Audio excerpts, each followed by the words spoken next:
கிறிஸ்துவுக்குள் அன்பான தேவனுடைய பிள்ளைகளே, இயேசுவின் நாமத்தில் உங்களை அன்போடு கூட வாழ்த்தி வரவேற்கிறேன். நல்ல உள்ளம் தர வேண்டும் நாதா, உம்மை நன்றியோடு பாடி துதிக்கும் தேவா. நல்ல உள்ளம் தர வேண்டும் நாதா, உம்மை நன்றியோடு பாடி துதிப்பேன் தேவா. துதிகளிலே வாசம் செய்யும் மூவா, துதிகளிலே வாசம் செய்யும் மூவா, உம்மை துதித்தாலே இதயம் மகிழும் தேவா. நல்ல உள்ளம் தர வேண்டும் நாதா, உம்மை நன்றியோடு பாடி துதிப்பேன் தேவா. பரிசுத்த தூதர்கள் பணிந்தும்மை துதிக்க, பரலோக மகிமையால் நிறைந்துமே ஜொலிக்க. பரிசுத்த தூதர்கள் பணிந்தும்மை துதிக்க, பரலோக மகிமையால் நிறைந்துமே ஜொலிக்க. கர்த்தரின் வாக்குகள் என்னிலே பலிக்க, சுத்தரின் பங்கிலே மகிமையால் நிறைக்க. நல்ல உள்ளம் தர வேண்டும் நாதா, நன்றியோடு பாடி துதிப்பேன் தேவா. நல்ல உள்ளம் தர வேண்டும் நாதா, நன்றியோடு பாடி துதிப்பேன் தேவா. துதிகளிலே வாசம் செய்யும் மூவா, துதிகளிலே வாசம் செய்யும் மூவா, உம்மை துதித்தாலே இதயம் மகிழும் தேவா. நல்ல உள்ளம் தர வேண்டும் நாதா, நன்றியோடு பாடி துதிப்பேன் தேவா. நல்ல தகப்பனே, உம்மை நன்றியோடு வாழ்த்துகிறோம் அப்பா. துதிகளின் மத்தியிலே வாசம் பண்ணுகிறவராக நீர் இன்றைக்கும் ஜீவிக்கிறதற்காக நன்றி. எங்களோடு கூட இடைப்படும் இயேசுவின் நாமத்தில் பிதாவே, ஆமேன், ஆமேன். கிறிஸ்துவுக்குள் அன்பான தேவனுடைய பிள்ளைகளே, இந்த நாளில் நம்ம தியானிப்பதற்காக சங்கீதங்களின் புஸ்தகம் 73ஆம் சங்கீதம் 1வது வசனத்தை வாசிக்கிறேன். சுத்த இருதயம் உள்ளவர்களாகிய இஸ்ரவேலருக்கு தேவன் நல்லவராகவே இருக்கிறார். இந்த இடத்துல நம்ம வாசிக்கும்போது கடவுள் சுத்த இருதயமுள்ள மனுஷனுக்கு அவர் நல்லவராக இருக்கிறேன் என்று வாக்கு பண்ணுகிறதை பார்க்கிறோம். நீங்கள் மத்தேயு எழுதின சுவிசேஷம் 5ஆம் அதிகாரம் 8வது வசனத்தில் வாசித்தீங்கன்னா, இருதய சுத்தமுள்ளவர்கள் பாக்கியவான்கள், அவர்கள் தேவனை தரிசிப்பார்கள் என்று நம்ம பார்க்க முடியும்.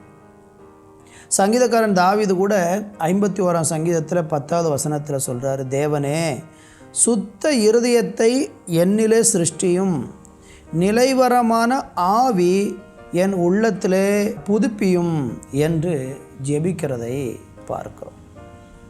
அப்போ இந்த வசனங்களில் எல்லாம் நம்ம பார்க்கும்போது கடவுளுக்கு ரொம்ப பிரியமானதும், கடவுள் யாரோடு கூட இருந்து அவங்களுக்கு உதவி செய்வார் என்றும், கடவுள் யாரை பாக்கியவான்கள் என்று, அல்லது தேவனை யார் தரிசிக்க முடியும், தேவனுடைக்கு நெருங்கி வர முடியும், தேவ நன்மைகளை பெற முடியும்னா சுத்த இருதயமுள்ள மனுஷன் மட்டும்தான் ஆண்டவரோடு நெருங்கவும் முடியும், ஆண்டவரை தரிசிக்க முடியும், ஆண்டவரால் ஆசீர்வதிக்கப்பட முடியும். ஆனால் இன்றைக்கி நம்மளால் சுத்த இருதயத்தோடு இருக்க முடிகிறதா? எத்தனையோ முயற்சி பண்ணாலும் நம்ம சுத்தமான ஒரு இருதயத்தோடு வாழ முடியவே இல்லை என்று தான் இன்றைக்கி மனிதர்கள் மிகவும் வருத்தப்பட்டு கொண்டிருக்கக்கூடிய ஒரு காரியமாக இருக்கிறது.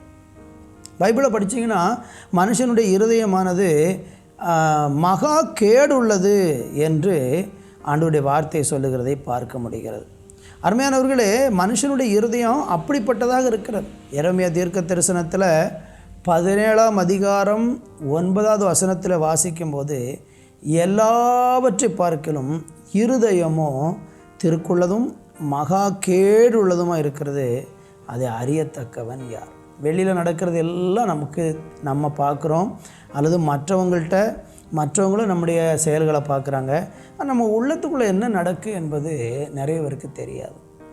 நமக்கு மட்டும்தான் தெரியும் நம்முடைய இருதயம் எப்படிப்பட்ட நிலையில் இருக்கிறது என்று சொல்லி.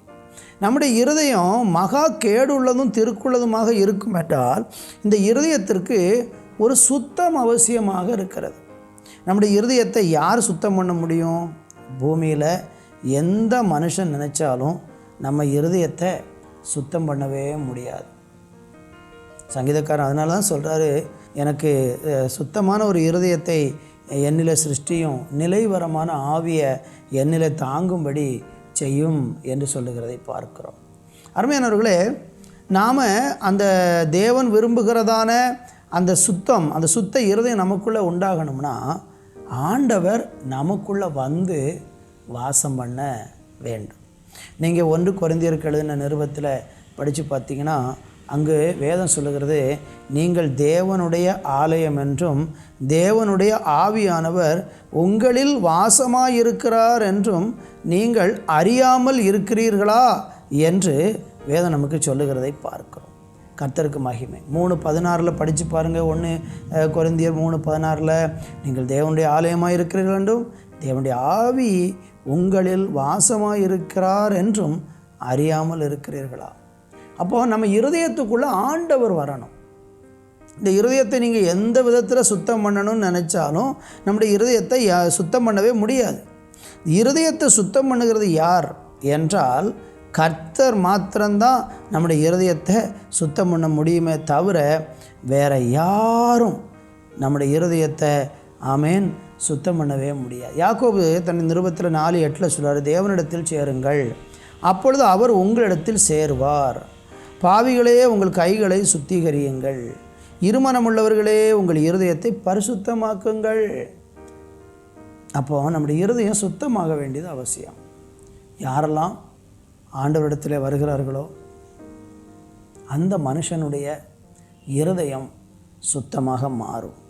அப்படி சுத்தமுள்ள ஒரு மனுஷன் இருதயத்தில் தெய்வத்தை ஏற்றுக்கொண்டு அந்த இருதயத்தில் ஆண்டவரை விசுவாசித்து அந்த உள்ளத்தில் ஆண்டவரை நினைக்கிற அல்லது அவருடைய வழியில் நடக்கிற அவருக்கு கீழ்ப்படிஞ்சு வாழணும்னு தீர்மானம் எடுக்கக்கூடிய மனுஷர்கள் யாரெல்லாம் இருக்கிறாங்களோ அவங்க இருதயத்தை ஆண்டவர் நிச்சயமாக சுத்திகரிப்பார்.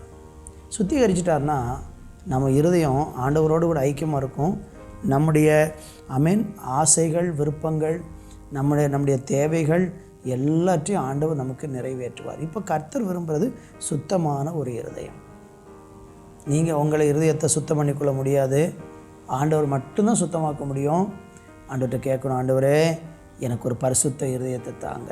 ஏன்னா இந்த உலகம் பொல்லாத உலகமாக இருக்கிறனால அசுத்த சிந்தனைகள் நமக்குள்ளே வந்து கொண்டே இருக்கும். இப்படி இருதயத்தை கரைப்படுத்துகிற, இருதயத்தை கேடான வழி நடத்தி இருதயத்தை கெடுக்கிற நிறைய விஷயங்கள் நம்முடைய வாழ்க்கையை அழித்து போடுகிறது. அன்றைக்கி இயேசு கிறிஸ்து ஊழியம் செய்த நாட்களில் சீசர்கள் கை கழுகாமல் அவங்க ஆகாரத்தை புசிச்சிட்டாங்க. உடனே பரிசேயர்கள்லாம் என்ன சொல்கிறாங்க, உங்கள் சீசர்கள் கை கழுகாமல் சாப்பிட்டுட்டாங்களே, அது எவ்வளோ பெரிய தப்பு. உடனே இயேசு அவங்களுக்கு சொல்கிறாரு, நாம் சாப்பிடுகிற உணவு வாய் வழியாக நம்முடைய வயிற்றுக்குள்ளே போகிறதுனால யாரும் அசுத்தமாக மாட்டான்.